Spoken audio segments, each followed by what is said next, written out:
1968 ஒரு பையன் பிறக்கிறான். வெறும் நடுத்தர குடும்பம் தான். அவனுக்கு 13 வயசா இருக்கும்போது அவங்க அப்பா அம்மா பிரிஞ்சு போயிடுறாங்க. ஆனா இருந்தாலுமே அவனுக்கு ரேப் பாடகராகணும்னு ஆசை. ஆனா அவங்க அப்பா கூட தான் இருக்கும்போது அவங்க அப்பா அது வந்து அக்செப்ட் பண்ணவே இல்லை. கிளாஸ்ல வந்து ஃபர்ஸ்ட் ஸ்டூடெண்டா இருக்கான், இருந்தாலுமே அவனுக்கு பிடிச்சது நீ பண்ணக்கூடாது அப்படின்னு சொல்லி அவங்க அப்பா ரொம்பவே தடுத்துட்டாரு. அதுக்கப்புறமா அவங்க அப்பாட்ட கெஞ்சி கூத்தானதுக்கப்புறம் அவங்க அப்பா மீசை முறுக்கு படம் மாதிரி உனக்கு 1 இயர் டைம் தர, உன்னால என்ன பண்ண முடியுமோ பண்ணிக்கோ அப்படின்னு சொல்லி சொல்றாரு. இவனும் அந்த 1 இயர் டைம் வச்சு 365 நாள் என்ன பண்ண முடியும் அப்படின்னு சொல்லி ஒரு ஆல்பம் கிரியேட் பண்றான். ஆல்பம் கிரியேட் பண்ணி ஒரு பாட்டை கிரியேட் பண்றான். அந்த பாட்டு 2 மில்லியன் வியூஸ் போகுது. ஒரே பாட்டில் மிகப்பெரிய லட்சாதிபதி ஆகிறான். லட்சாதிபதி ஆனவன் அதுக்கடுத்து பாட்டு போட போட போட எந்த பாட்டுமே ஓடவே இல்லை. எவ்வளவுக்குள்ள லட்சாதிபதி ஆனவனோ அவ்வளோக்குள்ள லட்சக்கணக்கில் கடன் வாங்க ஆரம்பிச்சிட்டான். நம்ம நடிப்புக்குன்னு ஒரு ஆடிஷன் நடக்குது, நீங்க போ நடி அப்படின்னு சொல்லி அவன் ஃப்ரெண்டு சொல்லியிருக்காங்க. இருந்தாலும் எனக்கு நடிக்க வராது அப்படின்னு சொல்லி சொல்லியிருக்கான். இருந்தாலும் சும்மா போ அப்படின்னு சொல்லி இல்லை எனக்கு பிடிக்கல அப்படின்னு சொல்லி சொன்னாலுமே அவன் ஃப்ரெண்டோட வற்புறுத்துன்ற பேரில் அங்கே போயிருக்கான். அவருக்கு 10 நிமிஷம் டைம் கொடுத்துருக்காங்க. அந்த 10 நிமிஷத்தில் ஒரு கதாபாத்திரம் மாறிட்டாரு. ஆனால் அது அவருக்கு பிடிக்கவே இல்லைனாலும் சுற்றி உள்ள எல்லாருக்குமே அது ரொம்பவே பிடிச்சிருந்துச்சு. அவரோட ஃபர்ஸ்ட் படமான the fresh prince of Bel-Air அப்படின்ற படம் மிகப்பெரிய ஹிட்டை கொடுத்துச்சு. அவருக்கு மிகப்பெரிய ஸ்டார் ஆயிட்டாரு. அதுக்கப்புறம் தன்னோட பையனான ஜேடன் ஸ்மித் வச்சு ஆஃப்டர் எர்த் அப்படின்னு சொல்லி ஒரு படம் எடுக்கிறார். அந்த படத்துக்கு அவர் தான் ப்ரொடியூசர். ஆனால் அந்த படம் மிகப்பெரிய தோல்வியாகுது. அதாவது ஒரு வில் ஸ்மித்தோட வாழ்க்கையில் இருக்க முடியாத அளவுக்கு ஒரு மிகப்பெரிய பண கஷ்டத்தை உருவாக்கிட்டு அதுக்கப்புறம் 1.5 வருஷம் எந்த படமும் நடிக்காமல் இருந்தார். அதுக்கப்புறமா ஒரு படம் நடிக்கிறாரு,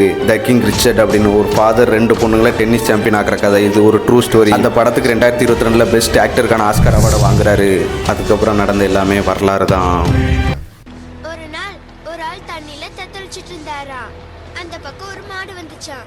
உதவி வேணுமான்னு கேட்டுச்சான். தேவையில்லை, கடவுள் என்ன பார்த்துப்பேன்னு சொன்னாரு. அப்ப இன்னொரு மாடு வந்துச்சான். அதுவும் உனக்கு உதவி வேணுமான்னு கேட்டுச்சான். அதுக்கும் தேவையில்லை, கடவுள் என்ன பார்த்துப்பேன்னு சொன்னாரு. அப்படியே முழுகி செத்து போய் சொர்க்கத்துக்கு போயிட்டாரா.